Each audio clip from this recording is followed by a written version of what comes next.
party of the year that's got everyone talking. Michael Saylor, the Bitcoin evangelist, threw what he called the 100K Bitcoin New Year's Eve party of the century. With Bitcoin's price soaring, Saylor's celebration is more than just a gathering. It's a statement.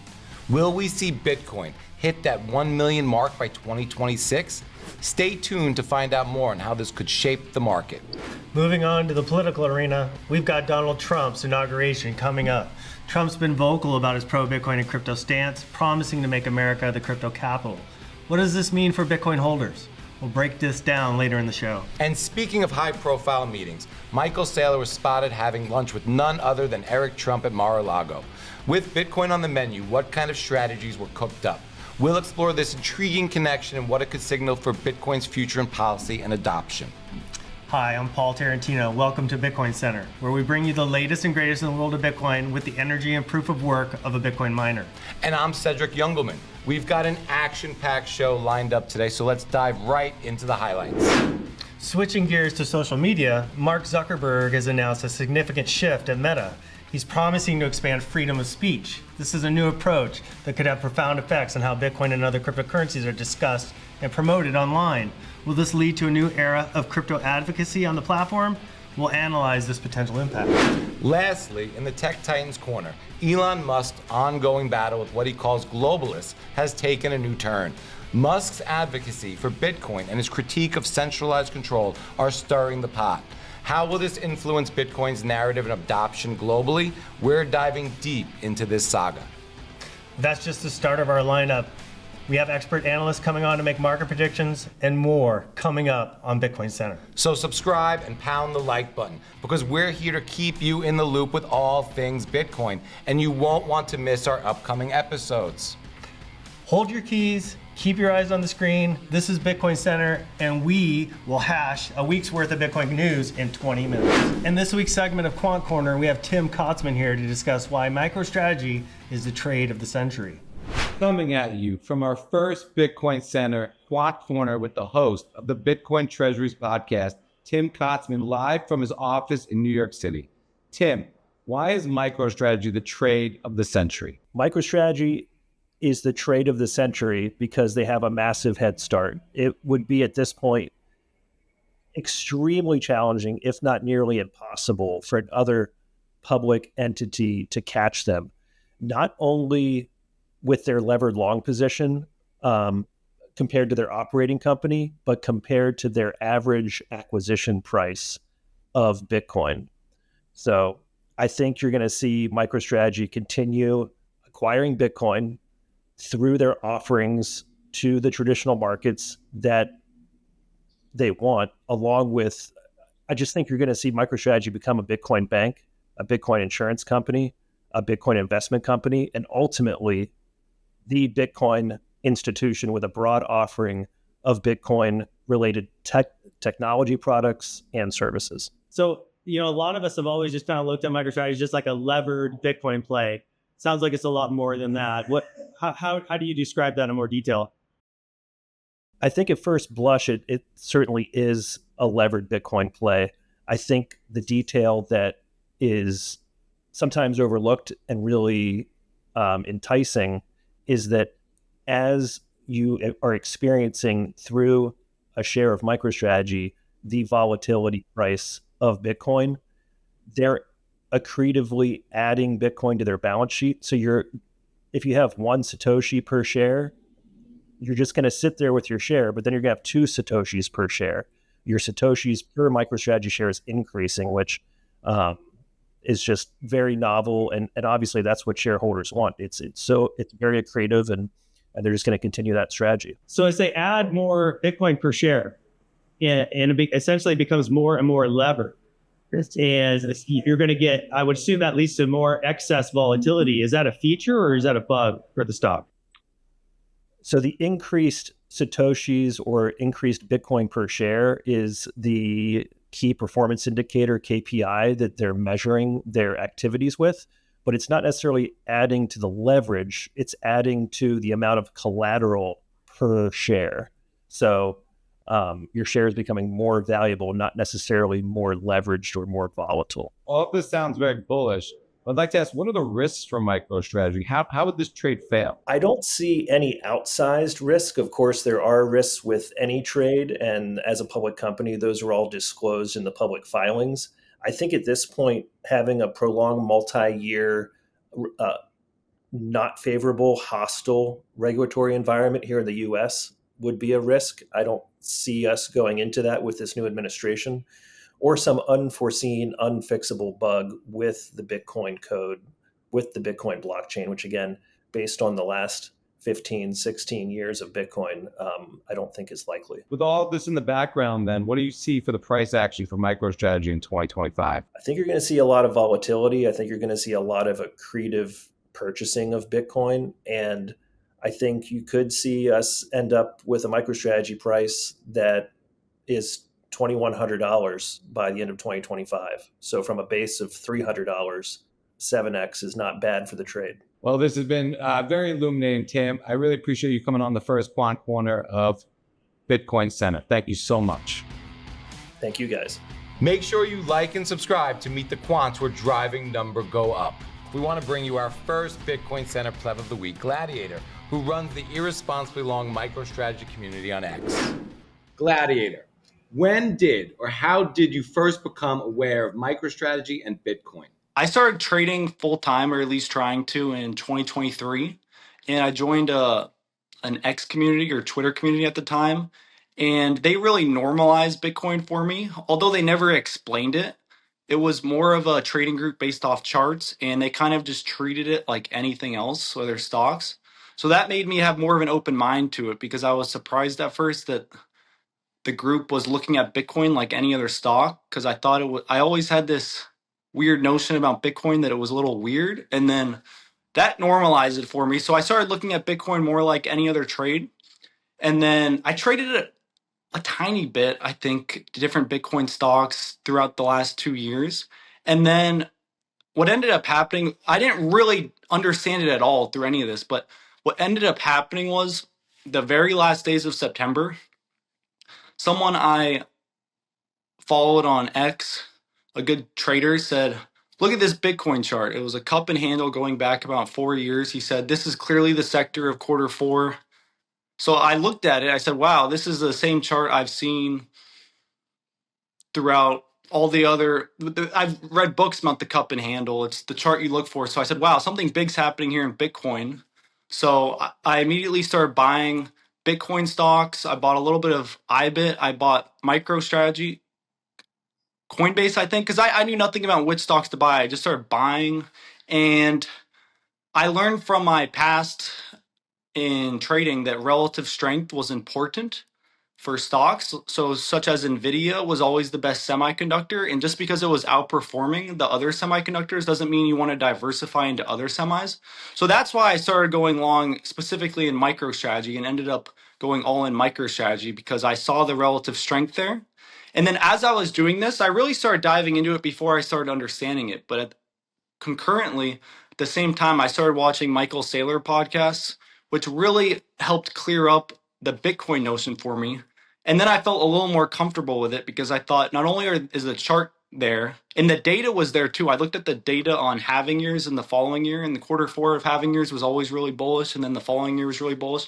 So I viewed it just from that as more than a little trade. It was going to be at least a year trade. I started realizing that there's real value in Bitcoin as a store of value. It's perfect money. It's gold, but it's digital gold, but it's better because it has a better stock to flow ratio. It can be transacted easier. It can be divided as many times as you want. You can send it across space to other countries. So just off of that, I was always a big believer in the U.S. dollar is constantly being printed. So as soon as I figured out it was the best store of value against that, and it was backed by the hardest technology ever created with the hash rate always increasing, I started to think, wow, this is really the place to be over the next at least year, maybe longer, because not only is it the best store of value, but it's the future, and it's crazy technology, and the future is technology. So that was kind of my journey with Bitcoin. And then with MicroStrategy, I just viewed it as more Bitcoin, the highest performing Bitcoin stock. And then I started diving down the rabbit hole of MicroStrategy a little bit. And I started realizing what they were doing with Bitcoin yield and how I think a lot of people overcomplicate MicroStrategy. I think it's very simple. You're just betting on Michael Saylor and MicroStrategy borrowing money more efficiently than you can to buy Bitcoin. So with MicroStrategy, I think your Bitcoin per share is always increasing, and then Bitcoin over the long run is going to increase a lot. So then you get double parabolic. So that's my thoughts on MicroStrategy. I keep it very simple. I think the way they do that is through the ATMs. Because their stock trades at a premium, they can run those ATMs and dilute less than they add with Bitcoin. So if their stock trades at a 3 times premium, they're able to turn $1 into $3 roughly. And then because it's more volatile than Bitcoin, the bondholders love it. So the bondholders essentially invest in convertible notes with MicroStrategy, I think, and via that they can get more money to buy Bitcoin and increase Bitcoin per share. And then also you have to factor in that a lot of fund managers can't buy Bitcoin or the ETFs itself, so they have to buy they have to buy a stock, and MicroStrategy is the best vehicle for them to buy. So due to that, there's always going to be a premium as well, in my opinion. So all those things come together where MicroStrategy can essentially arbitrage their situation to buy more Bitcoin and increase Bitcoin per share. So, and as I went through the math on the demand, the cool thing about Bitcoin is the demand. We're seeing exponential increase in demand with the institutions. We got MicroStrategy. The miners are starting to buy. A lot of companies are starting to copy the MicroStrategy playbook, SMLR. There's many of them. There's tens. So we're seeing a huge spike in demand, not only in the institutions, but the ETF inflows. The boomers can now buy it in their retirements with the SEC approve of the BlackRock ETF IBIT. And then you get the nation states coming. Trump won, so there's a chance the U.S. government starts buying Bitcoin to back their currency, and the other countries are likely front running it. And that all makes sense because a currency is nothing unless it's backed by something hard. So in the old days, people used to buy gold, and the countries that stayed on the silver standard got destroyed by gold. Countries on the gold standard, I think that's very similar to what's going to play out in the future with Bitcoin versus gold. I think Bitcoin today is like gold back then, and gold today is like silver back then. And if you just think about the stock to flow ratio, it makes perfect sense for Bitcoin to destroy gold. So all the countries are going to want to convert to Bitcoin, or buy it to back their currency. It's just a matter of time.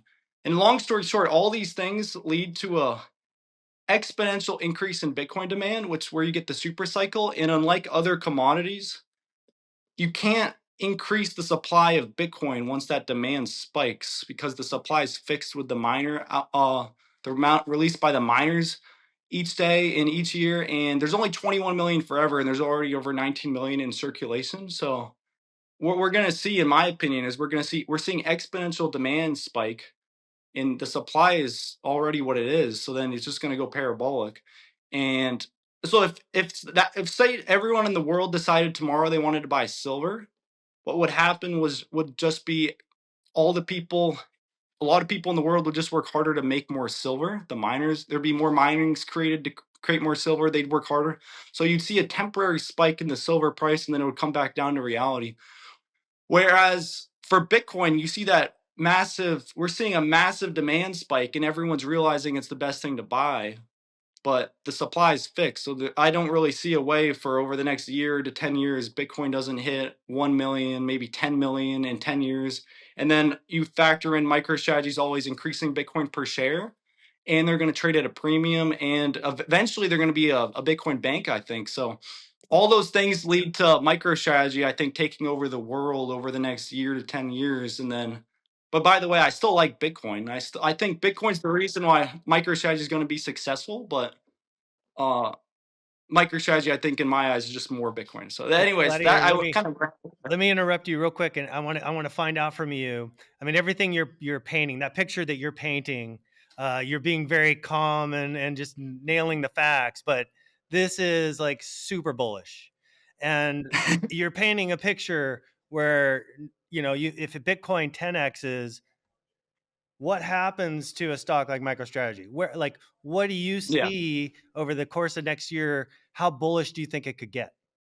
So here's the thing. I always joke on my X, like I ran my model. My model says MicroStrategy is going to do that. I'm essentially poking fun when I say that at all the hedge funds who put out their models saying MicroStrategy is overvalued. So I don't have a definitive answer on how high it will go. What I can say is I could see if Bitcoin were to 10x, I could see MicroStrategy going anywhere up from 20x to 75x, I think, because I just noticed a trend where every time Bitcoin doubles, it seems like MicroStrategy 4x's.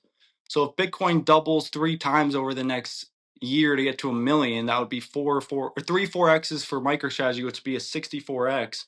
And and when you add in, so that sounds crazy, but I'm just betting on a trend to remain in place that's already been there. And then also you have to factor in the new FASB accounting rules, right? So I think starting this quarter, MicroStrategy is able to fairly account its increase in Bitcoin price. So until now, they couldn't do that. But so let's say Bitcoin hit 1 million, and let's say so they have roughly, I think, somewhere around $50 billion of Bitcoin, give or take. Let's ignore how much they're going to buy this year. Let's just do that. If Bitcoin were to 10x to 1 million, that would be roughly $500 billion they could put in their earnings, and they'd probably double their Bitcoin buys this year. So that let's assume, let's just guess they doubled their Bitcoin buys and it was closer to 1 trillion in earnings if Bitcoin hit a million. Then you give them a multiple for being a growth company. That's where I think it could hit $10 trillion market cap in a year if Bitcoin hit 1 million. But at the same time, you have to factor in they're always increasing shares. So it's not like the shares would go up to that extent. It's the market cap could go up. But I just really think if Bitcoin becomes what we think it's going to become and hits eventually $1 million, $10 million, I don't think there's a scenario which MicroStrategy doesn't become the biggest company in the world, just because they have first mover advantage and they're always going to increase that lead. And by the way, every time they run those ATMs, there's a big misconception that they're diluting the shareholders. No, it's accretive. The Bitcoin per share is always increasing. People mistake short-term price movements for what it's doing to the fundamental value of the share. So over the last 2 months, we've seen all the Bitcoin stocks and really the whole market go down. People confuse that with something wrong going on with MicroStrategy. That's just market weakness. So if you look at the stock fundamentally, the Bitcoin per share last year went up 74%, I think. So that, to me, that's massive. I really pay attention to the Bitcoin yield number. All right. Well, this has gotten me incredibly bullish. I'm going to go downstairs to the big federal ATM and get some more Bitcoin. But before I do that, how did you end up invited to Michael Saylor's 100,000 Bitcoin New Year's Eve party? And how much fun did you have and who did you bring? Yeah, so I don't really know how I got invited, to be honest. Well, I know how I got invited. Eric Wise, I think that's how you pronounce his name. He invited me. He just DM'd me. He said, "Hey, would you want to go to this party?" And I was kind of I couldn't really believe it. The 100K party, of course. So immediately I said yes, and I got an invite. And I don't know if Michael Saylor even knew who I was or how I got invited, because Eric didn't even follow me. I think what happened was he liked how enthusiastic I was on Bitcoin and MicroStrategy and how I was always saying, you are not bullish enough. So I think he was monitoring it from afar.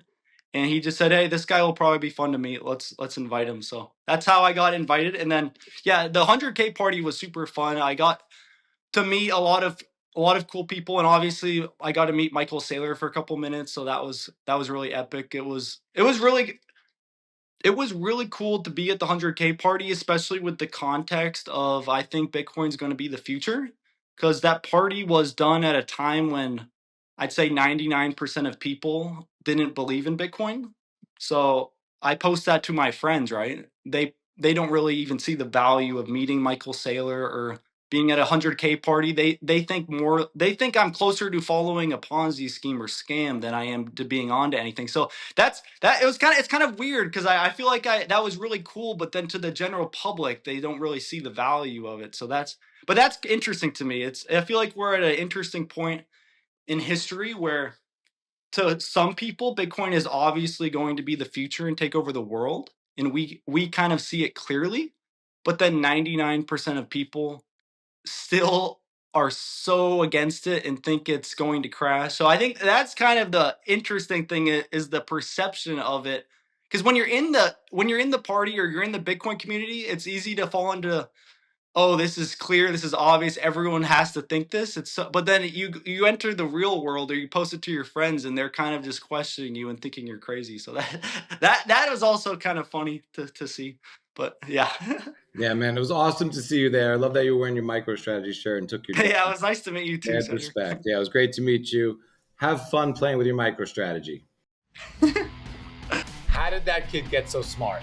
I think it had something to do with Harvard, Cedric. Probably. But for all of you out there, just hit the subscribe button and make sure you're here next week to find out who's next on Pleb of the Week.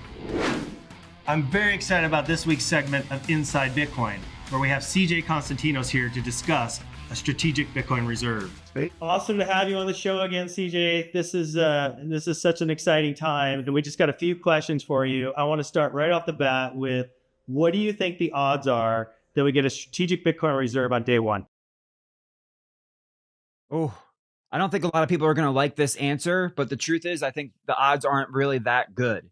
And I think it divides up into a couple of things. First of all, we have an executive order opportunity, and then we have the congressional law situation. So I think there is a higher chance that in the first 100 days, Trump does an executive order that at least freezes the Bitcoin that we have, so that the government agencies don't try to sell any more of the Bitcoin that we have on our agencies or in our balance sheet, and reserve it for the future reserve that needs to get passed through law in Congress. And that is the big meat and potatoes there. If that can actually come through, then what we're seeing is the United States of America is monetizing Bitcoin. This new digital emerging asset class is being validated by the largest financialized economy in the world. And it's going to be a financial moment for history. Okay, fine. So I see that. How do you though think, how is a strategic Bitcoin reserve good for America? Well, the biggest problem we have right now is that we continue to borrow dollars from the marketplace and spend them into the economy, and we get less than $1 worth of return. And we can't take those borrowed dollars and continue spending them into the economy and not getting principal plus interest returns. We can't take it and invest it into real estate because we're going to have more of an affordability crisis. We can't unlock resources because it takes hundreds of billions of dollars of investment and years to pull those resources to market and create cash flow from it. So we need a way that the asset side of our balance sheet can outpace the growth of the liability side of our balance sheet. And the solution is the strategic Bitcoin reserve. When you put Bitcoin on the asset side of your balance sheet, it's going to grow faster than the liability side. You can look at El Salvador and see their creditworthiness is going up. The biggest problem the United States has right now is the long end of the yield curve is starting to sell off, even when the Fed is lowering interest rates on the front end at the federal funds rate. And they may lose control of the yield curve because of the duration risk in Treasury, because of the inflation risk, because of the required perpetual borrowing to service existing debt. We need something on the asset side of the balance sheet that we can put that money into that is going to grow faster than liabilities, that is going to deliver more than $1 worth of investment when put into it. And the strategic Bitcoin reserve is the answer. That makes a lot of sense. I want to ask you, though, what do you think are the second and third order effects that roll out to the American people when this happens? It's going to be unbelievable. It's going to be like a time we've never seen before. And I think we see Dennis Porter at Satoshi Action Fund already sharing details with us about how the states are taking action to establish Bitcoin strategic reserves. But at People's Reserve, we have a little bit of a deeper dive. And we know that the cities, because their balance sheet is not the same balance sheet as the state, and the municipalities, because their balance sheet is not the same balance sheet as the cities, they're also going to be doing strategic Bitcoin reserves. So you're going to see it from the federal level down to the state level, the city level, and the municipality level. And then once they get that strategic reserve, there's a whole bunch of options on the table that have never been on the table before in the whole world of finance. Wow, that's really compelling stuff. What do you think a strategic Bitcoin reserve means for Bitcoin price action? Oh, I think this is something that the market is not pricing in right now. And because of that trickle down effect from federal, state, city, municipality, what they're missing is that there's going to be a perpetual bid on Bitcoin. There's going to be a perpetual price agnostic bid on Bitcoin. When governments come and develop their strategic Bitcoin reserves, it's not going to be like they're going to create a hedge fund and create trading teams who try to time their buys. They're simply going to take a percentage of the tax income and directly allocate it into Bitcoin. And it's not going to matter what the price of Bitcoin is. It's not going to be their job to figure it out. It's going to be their job to take a percentage of that tax, directly allocate it into Bitcoin, regardless what the price is, to start to build that reserve so that you can leverage that reserve with tools like municipal Bitcoin bonds to bring money, to bring investment into your community, and to empower your constituents with this reserve of the most pristine form of collateral in the world. CJ Konstantinos, thank you for joining us on Inside Bitcoin. This has been illuminating. Never disappoint. Make sure you pound that like button and join us next week to hear more about what's happening inside Bitcoin. What did you think of what CJ had to say there? Dude, he never disappoints. He blows my mind. He's so well-spoken and just right to the point. He just got it figured out. Do you think this is a sell the news event? I mean, it got me really bullish what he was saying, but he was a little bit apprehensive, about I mean, in regards to price movement on Bitcoin, of course, this is all speculation. I do think we're going to have a sell the news kind of event. That's the way I feel about it. And that will fool a lot of people into thinking that this isn't real, it's not working, which would be exactly when you want to pile into Bitcoin. But to me, that's just trader games. That has nothing to do with what's really happening and where the signal is. That's just the noise. Yeah, long term, I don't think I could be more bullish based on this. 100%. 100%. There's all good things that are coming. Okay, this week on the rundown, the 100K party. It was a blast. You went, I didn't go. Yeah. You got the invite. I got nothing, Michael. I got nothing. P.S. Well, I'm sorry you didn't get to go all. I think it was history in the making. I think it marked a landmark in the Bitcoin landscape going forward. I think it was sort of a fork in the road. It was actually Bitcoiners getting to celebrate a ride. That's nice for you guys. Martin Shkreli, I don't even know who the hell this guy is. He's back in the news. He called Joe Burnett a fuckface for calling him out on shorting MicroStrategy. Apparently, this guy thinks he knows something. I listened to over 5 minutes on Spaces. Tell me you don't know anything about Bitcoin or MicroStrategy without telling me that. This guy didn't seem to get it at all. But he's arguing with Bitcoiners like some other people did. Sounds good. I'm here to fix Bitcoin, right? What do you think of Trudeau leaving? Oh, that I'm sharing with you today. I intend to resign as party leader, as prime minister. That's all I got to say. It's awesome. Why now? Awesome. Does this change anything? Why now? Because he's shredded. He is shredded. He has no chance. So it's like run away now before the mob comes to get you. I'm calling one of the people who are just not interested in this story. Trudeau. Peace, brother. Doge. What do you think this department? Not the coin. Yeah, obvious. What do you think this department does? You think it actually accomplishes anything? I think this department is going to shed a big, bright light on corruption at all levels within the government, corporate, CIA, all the agencies, you name it. And that is going to fire up the people. The people are then going to facilitate government taking action. That sounds like this would crash the economy and lead to social unrest and the likes we've never seen. Why do you think it would crash the economy? If millions of people lost their jobs and couldn't go to work. It's an order of operations question, right? If we're creating jobs, if we're driving the economy, if we're lowering energy prices, all this Trump agenda, and then you collapse the agencies, one is replacing the other with more efficiency and a better value for the American public. Let's see how it plays out. Facebook, you think Mark Zuckerberg is actually changing anything on the platform? Yeah, I think he has to. Or X is going to destroy them. Well, they're copying it. I mean, first of all, who is on Facebook? Probably the youngest people on Facebook are Gen X. I'm on Facebook. I haven't used it in over a decade. It's just a silly platform. Do you think he fixes Instagram after this? I heard the algorithm's not even, you can't even tell what the algorithm's doing. I don't know. But I just think he's playing catch up to X, and he's got to grow his hair out. He's got to get a tan. He's got to learn how to surf and fight to look like a real man so that not everybody leaves his platform. I don't see how it goes. What about GameStop? Are they going to buy Bitcoin? GameStop buying Bitcoin would be so good. So good. Please buy Bitcoin on your balance sheet and wreck Wall Street shorts. That would make my entire year. I just like seeing every corporation bend the knee. And finally, to wrap it up, is Trump gonna free Ross on day one? He better. If he doesn't free Ross on day one, he's lost all credibility. In my mind. I think I agree wholeheartedly. It would be very disheartening. Yep. Hopefully Ross gets out on day one. Let's go, America. Pro freedom, pro Bitcoin, pro love, pro humanity. Free Ross. See you guys next week on BitcoinCenter.